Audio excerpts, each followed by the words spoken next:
बिस्मिल्लाहिर्रहमानिर्रहीम। अस्सलाम वालेकुम। आज की वीडियो में हम डिस्कस करेंगे सेक्रेटरी या ऑफिस सेक्रेटरी की जॉब ड्यूटीज़ और उनके स्किल्स के बारे में। तो चलें आज की वीडियो को स्टार्ट करते हैं। तो सबसे पहले जो हम डिस्कस करेंगे वो होंगी जो सेक्रेटरी के स्किल्स हैं, उनमें कौन कौन से स्किल्स होने चाहिए। सबसे पहला स्किल जो मोस्ट इम्पॉर्टेंट है वो है कम्युनिकेशन स्किल। तो इससे मुराद हमारी ये है कि कम्युनिकेट आप लोगों को के साथ किस तरीके से करते हैं। आप जिस भी कंट्री में या किसी भी शहर में अगर आप कुछ इसकी सेक्रेटरी की जॉब कर रहे हैं तो उसके लिए आपको उस इलाके की या उस कंट्री की लैंग्वेज के बारे में जो है इंफॉर्मेशन होना ज़रूरी है, या आप वो लैंग्वेज बोल सकते हो या लिख सकते हो। तो उसके लिए आप ज़ाहिर कम्युनिकेशन के लिए आप जब उस लैंग्वेज का यूज़ करेंगे तो आपको आसानी होगी, बजाय इसके कि आपके पास उस लैंग्वेज का कम्युनिकेशन स्किल नहीं है तो उसमें आपको प्रॉब्लम्स आ सकती हैं। तो लिहाजा जो सबसे पहला और मोस्ट इम्पोर्टेंट स्किल है वो है कम्युनिकेशन स्किल। नेक्स्ट है टीम वर्क। टीम वर्क से मुराद ये है कि आपके ऑफिस के अंदर जितने भी लोग हैं उनके साथ मिलजुल के काम आपने किस तरीके से करना है। कहीं आप ऐसा तो नहीं कर रहे कि अपना काम ख़त्म करने के लिए आप किसी का नुकसान कर रहे हो, या आप किसी की हेल्प नहीं कर रहे हैं। किसी का काम अगर कोई किसी प्रॉब्लम में फंसा हुआ है तो आप उसको किस तरीके से निकालते हैं, आप एक दूसरे की हेल्प करते हैं, तो उसको टीम वर्क बोलते हैं। तो सबके साथ मिलजुल के काम किस तरीके से आपने करना है वो होता है स्किल हमारा टीम वर्क का। तो नेक्स्ट चलते हैं। नेक्स्ट है हमारा organisation and time management skill. चीज़ों को किस तरीके से आपने ऑर्गेनाइज करना है, उनको किस तरीके से मैनेज करना है, और कौन सा जो काम है वो किस टाइम पे आपने करना है और किस तरीके से करना है, वो होता है हमारा और टाइम मैनेजमेंट स्किल। या किसी भी काम को ऑर्गेनाइज्ड तरीके से करना कि पहले आप कौन सा काम करेंगे और उसके बाद कौन सा काम करेंगे और कौन सा काम किस टाइम पे आप करेंगे, ये हमारा होता है टाइम मैनेजमेंट स्किल। उसके बाद है नेगोशिएशन स्किल। प्रॉब्लम में फंसे हुए हैं या कोई ऐसी चीज़ है जो आपको परेशान कर रही है, तो बजाय इसके कि आप एक दूसरे से पे ब्लेम करें, वर्क काम के हिसाब से आप किसी के ऊपर ब्लेम कर रहे हैं, या कोई ऐसी चीज़ है जिसके ऊपर डिस्कशन आपको चाहिए, तो बजाय इसके कि आप एक दूसरे को ब्लेम करें या उसके साथ लड़ाई झगड़ा करें, वो बैठ के उसके साथ आप नेगोशिएशन करते हैं और उस मसले का हल निकालते हैं। ये हमारा होता है नेगोशिएशन स्किल। नेक्स्ट है फ्लेक्सिबिलिटी। फ्लेक्सिबिलिटी से मुराद ये है कि जब आप किसी भी काम की तरफ आप फ्लेक्सिबल होते हैं कि अगर कहीं पे आपको कोई कंप्रोमाइज़ करना पड़ता है अदारे की बेनिफिट के लिए, तो उसके लिए आपको थोड़ा सा फ्लेक्सिबल होना पड़ता है। ज़्यादा हार्श आप किसी से बात नहीं करते हैं, सॉफ्टली बात करते हैं। तो ये हमारा आ जाता है फ्लेक्सिबिलिटी स्किल। नेक्स्ट है हमारा the ability to be practical and use your initiative to see what needs do and to do it. तो आपको हर चीज़ में प्रैक्टिकल होना पड़ता है। ये नहीं कि आप सिर्फ बातों से दूसरे को कन्विंस कर लें कि जी हाँ जी ठीक है, ये काम ऐसे करना ऐसे करना ऐसे करना। नहीं, आपने हर चीज़ में प्रैक्टिकल उसको करके बताना है कि ये चीज़ इस तरीके से होनी है।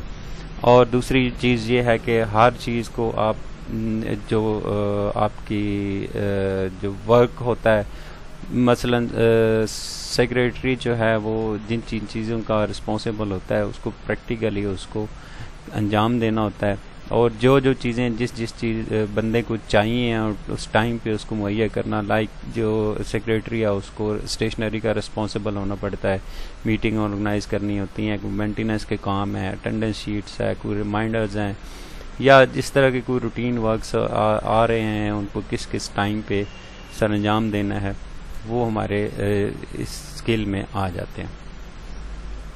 नेक्स्ट जो मोस्ट इम्पॉर्टेंट स्किल है वो है the ability to use standard software packages, for example Microsoft office.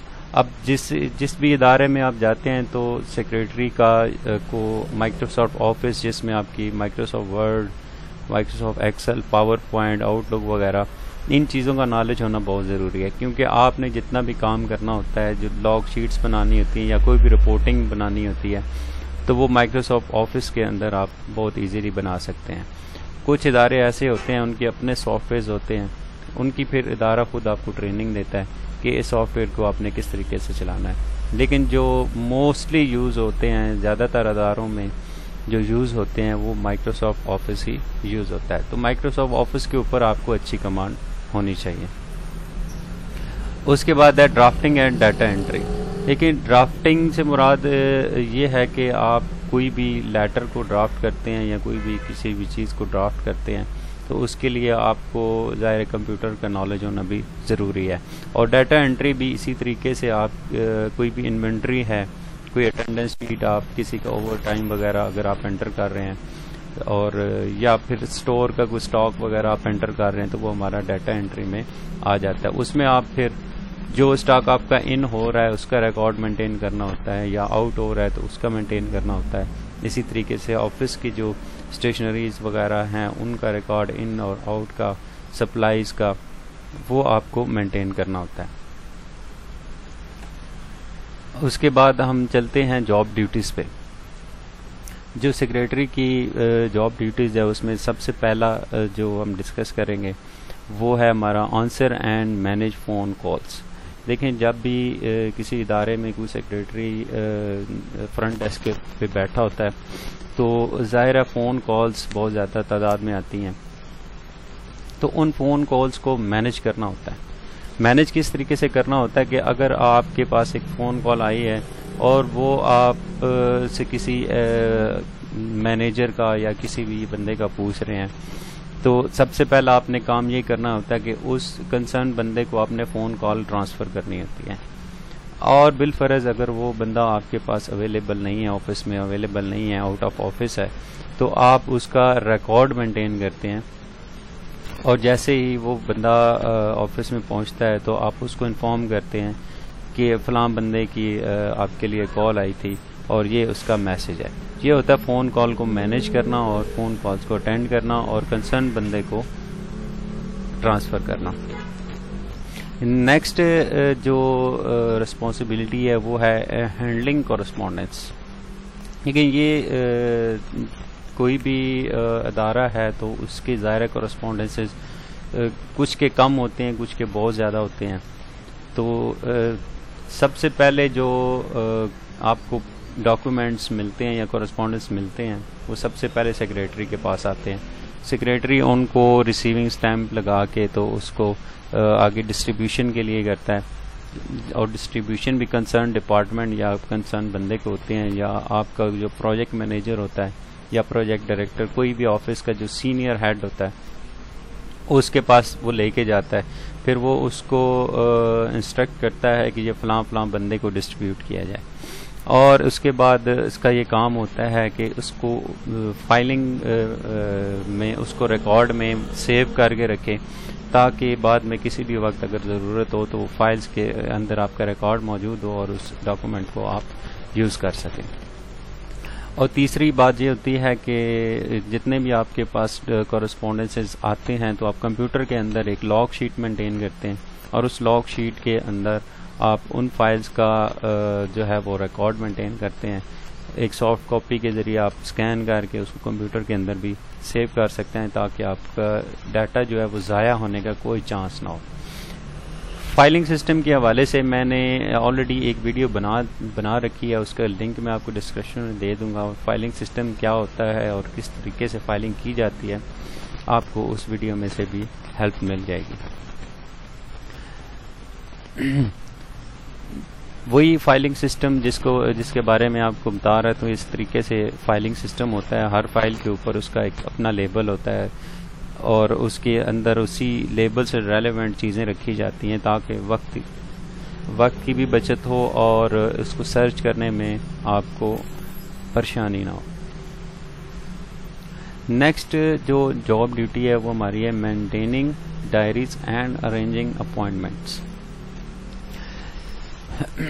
Diaries जो आजकल मेंटेन की जाती हैं वो ज़्यादातर और सॉफ्ट कॉपी में या कंप्यूटर पे मेंटेन की जाती हैं।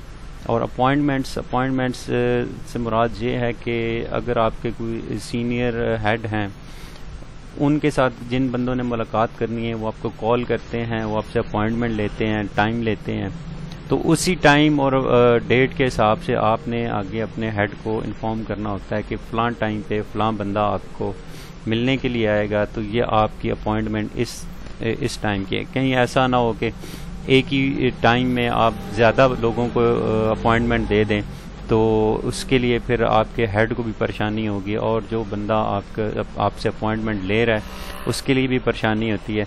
So this is also very important job duty एक सेक्रेटरी की, कि उसको अपॉइंटमेंट्स को अरेंज करना होता है। नेक्स्ट है हमारा typing, preparing and collecting reports.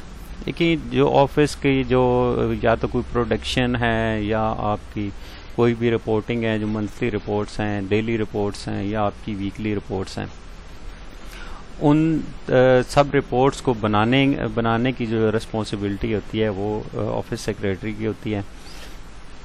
Progress report हो या डेली रिपोर्ट हो, और इसके अलावा या कहीं से आपने कोई जो आपकी रिपोर्ट्स हैं उनको कलेक्ट करना हो, उसका रिकॉर्ड और उसकी फाइलिंग का सारा जो है वो रिस्पॉन्सिबिलिटी एक सेक्रेटरी की होती है।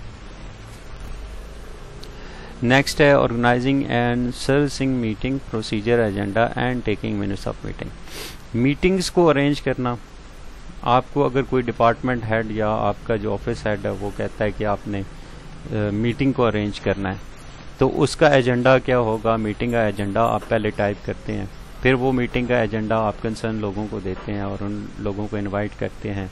मीटिंग का टाइम, उसका शेड्यूल, उसका वेन्यू, और उसके बाद जो मीटिंग के अंदर जितनी भी डिस्कशंस होती हैं उनकी मिनट्स बनाना और फिर उनको ड्राफ्ट बनाना, और उसके बाद उन मिनट्स को उन कंसर्न बंदों को डिस्ट्रीब्यूट करना जिन का जिक्र उस मीटिंग के अंदर हुआ है, कि कौन सा काम किस टाइम पे होना है, कौन सा प्रोजेक्ट किस टाइम पे ओपन होना है, क्लोज होना है, वर्किंग आवर्स क्या होंगे, या जो भी आपका मीटिंग का एजेंडा होगा और उसके अंदर जो चीज़ें डिस्कस होंगी उन वो मिनट्स मीटिंग होते हैं।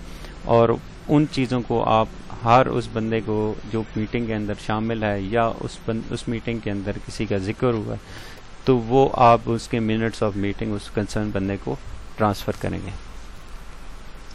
नेक्स्ट है प्रायोरिटाइजिंग वर्कलोड। देखिए ऑफिस सेक्रेटरी जो भी होता है, पाँच दफ़ा उनके पास वर्कलोड इतना ज़्यादा हो जाता है कि वो परेशान हो जाते हैं कि कौन सा काम हमने पहले करना है, कौन सा काम बाद में करना है। तो उसमें सबसे पहले आप जो सबसे इम्पोर्टेंट चीज़ें हैं उनको आप प्रायोरिटाइज करेंगे, यानी जो डेली की रूटीन वर्क्स है, ताकि आपका काम डिस्टर्ब ना हो।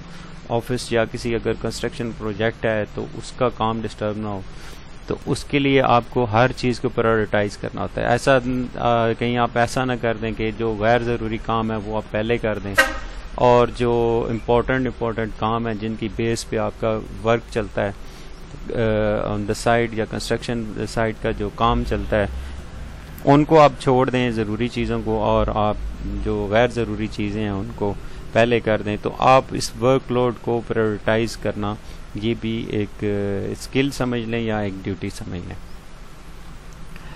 उसके बाद है acting as a receptionist and और मीटिंग एंड ग्रीटिंग क्लाइंट्स। तो जो सेक्रेटरी होता है वो एज ए रिसेप्शन भी काम करता है और लोगों को वेलकम करता है, और इसके अलावा जो आपके क्लाइंट होते हैं उनके साथ मीटिंग्स करना, उनके साथ मिलना जुलना और उनके साथ एक ताल्लुक़ बनाए रखना, ये भी एक जॉब ड्यूटी है ऑफिस सेक्रेटरी की। नेक्स्ट है directing internal and external calls, email and fax to designated department. ये हम ऑलरेडी डिस्कस कर चुके हैं। इसमें यानी कि फ़ोन कॉल्स किस तरीके से आपने अटेंड करनी है और उसको कंसर्न बंदे को किस कब और कैसे आपने इन्फॉर्म करना है या उनको ट्रांसफ़र करनी है, और फैक्सेस करना, ईमेल्स करना। इसमें आपका सबसे जो मेन पॉइंट ये होता है कि अगर किसी डॉक्यूमेंट की आपके पास डेडलाइन मौजूद है या ईमेल है उसमें किसी काम करने की डेडलाइन मौजूद है, तो उस डेडलाइन से पहले पहले आपने वो काम ख़त्म करके उसको कंसर्न बंदे को आपने इन्फॉर्म करना होता है।